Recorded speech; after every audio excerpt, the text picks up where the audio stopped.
Pemirsa, 5 orang tewas dalam kebakaran sebuah toko elektronik dekat Pasar Blauran, Surabaya, Jawa Timur. Kelima korban merupakan satu keluarga yang menghuni toko elektronik 2 lantai tersebut. Setelah api bisa dipadamkan, 5 jenazah dievakuasi ke Rumah Sakit Dr. Sutomo, Surabaya. Korban merupakan satu keluarga yang terdiri dari ibu, 3 anak, dan 1 cucu. Tim Inafis Polrestabes Surabaya juga langsung menggelar olah tempat kejadian perkara. Petugas membawa beberapa barang penting yang ada di toko, sementara itu kesimpulan sementara api diduga berasal dari korsleting listrik di bagian depan toko.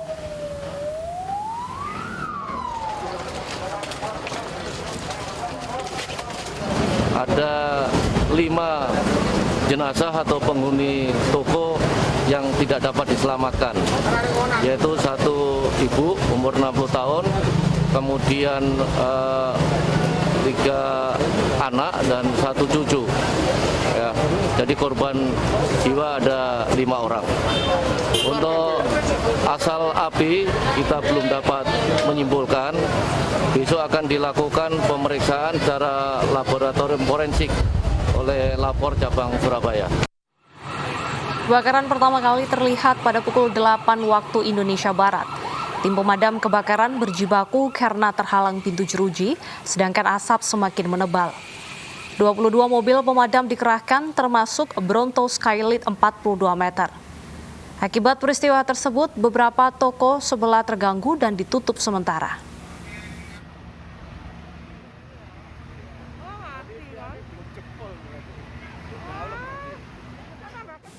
Pemirsa, seorang bidan di Lahat, Sumatera Selatan diperiksa polisi karena diduga sengaja mengunggah video live asusila di media sosial. Selain berurusan dengan pihak berwajib, bidan AM juga diberhentikan dari tempat tugasnya.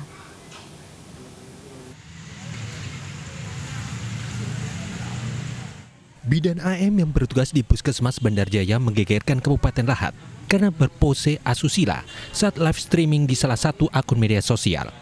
Pihak Puskesmas membenarkan bidan AM bekerja di Puskesmas Bandar Jaya dengan status bidan TKS. Akibat perbuatannya, AM dipecat padahal belum genap setahun bekerja.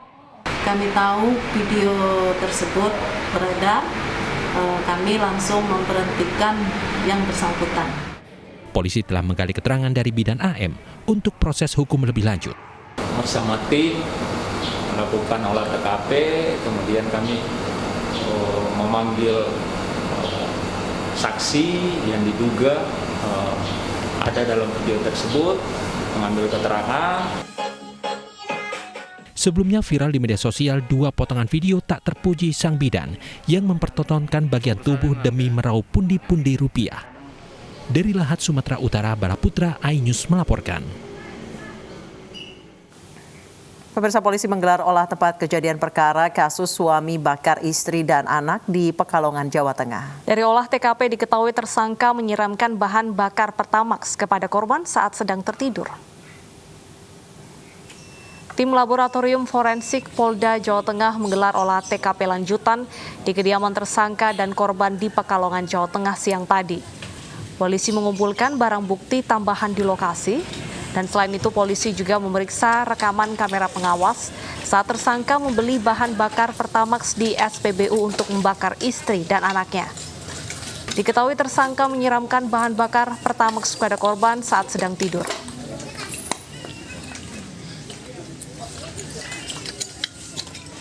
Olah TKP lanjutan untuk menemukan barang bukti yang masih ada mungkin di TKP, sekitaran TKP. Ini dari mana ini? Ya, kami mendatangkan dari Bitlapor Polda Jawa Tengah yang dari Semarang. Kita sudah kerjasama dengan Bitlapor untuk mencari barang-barang yang bisa dijadikan untuk barang bukti atas kejadian tersebut.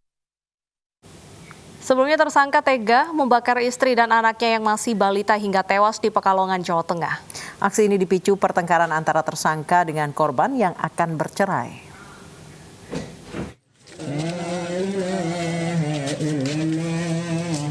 Jenazah Muamalah, warga Desa Karangsari, Bojong, Kabupaten Pekalongan dimakamkan oleh keluarganya di pemakaman desa setempat.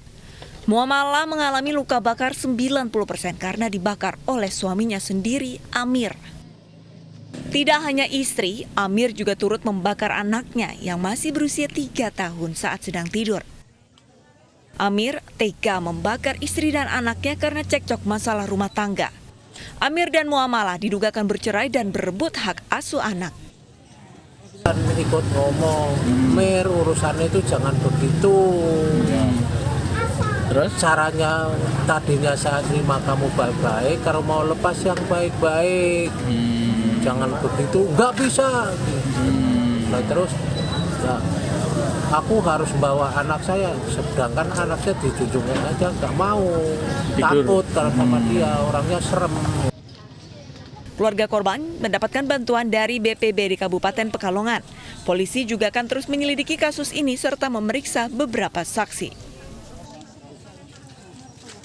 Hasil pemeriksaan saksi maupun dari hasil penyelidikan kami, yang diduga pelaku ini membeli bahan bakar berupa pertamak kurang lebih sekitar 50.000 yang dimasukkan di dalam jerigen, dan kami sudah mempunyai CCTV-nya, dan diduga pelaku ini benar dia membeli di SPBU Bojong dan untuk dibawa pulang ke rumah, dan pertamak tersebut atau bahan bakar tersebut disiram-siramkan di dalam kamarnya termasuk kasurnya, dan posisi daripada istri dan anaknya.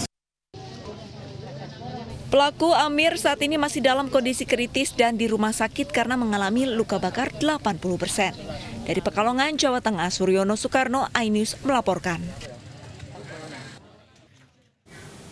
Pemirsa, TNI Angkatan Laut menangkap kapal ikan asing di wilayah perairan Natuna Utara. Kapal berbendera Vietnam diamankan saat menangkap ikan secara ilegal. Proses pengawalan kapal ikan asing. Setelah ditangkap TNI Angkatan Laut, kapal berbendera Vietnam dikawal menuju Pangkalan Angkatan Laut Tarempa untuk diperiksa lebih lanjut, termasuk 9 orang berkewarganegaraan Vietnam. Kapal asing ini sebelumnya ditangkap KRI Ciptadit 381 saat operasi rutin di perairan Natuna Utara Sabtu malam kemarin. Kapal asing sempat melarikan diri dari garis landas kontinen Indonesia sebelum akhirnya berhasil dihentikan.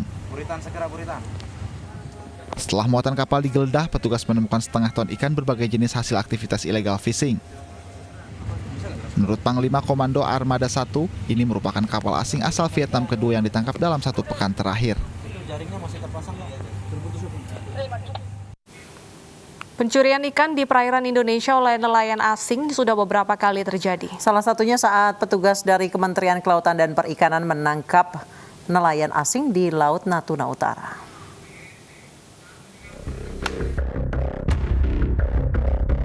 Inilah detik-detik penangkapan 2 kapal asing pencuri ikan di Laut Natuna Utara yang dilakukan kapal dari Kementerian Kelautan dan Perikanan 20 Juli lalu.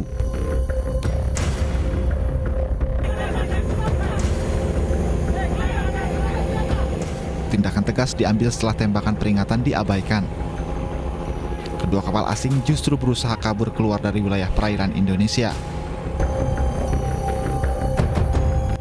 Setelah 2 jam, 2 kapal yang diawaki warga Vietnam dan Kamboja ini berhasil dihentikan. Semua awak kemudian digelandang ke Pontianak, Kalimantan Barat dengan protokol kesehatan untuk mencegah adanya penularan COVID-19. Dari nakoda kapal ikan itu sempat melawan, dia mau nusuk pakai gunting, terus anggota kami ambil parang yang ada itu, di samping ada senjata kami, cuma untuk menjaga situasinya ambil parang, dia menangkis pakai punggungnya parang itu, jadi guntingnya jatuh. Kedua kapal pencuri ikan ditahan di Stasiun Pengawasan Sumber Daya Kelautan dan Perikanan Pontianak. Sementara 24 warga asal Vietnam dan Kamboja dideportasi ke negara asal. Dari Pontianak, Kalimantan Barat, Uun Yuniar, iNews melaporkan.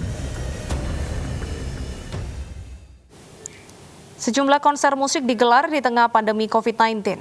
Dan kami akan kembali dengan informasi selengkapnya usai jeda berikut, tetap di iNews Sore.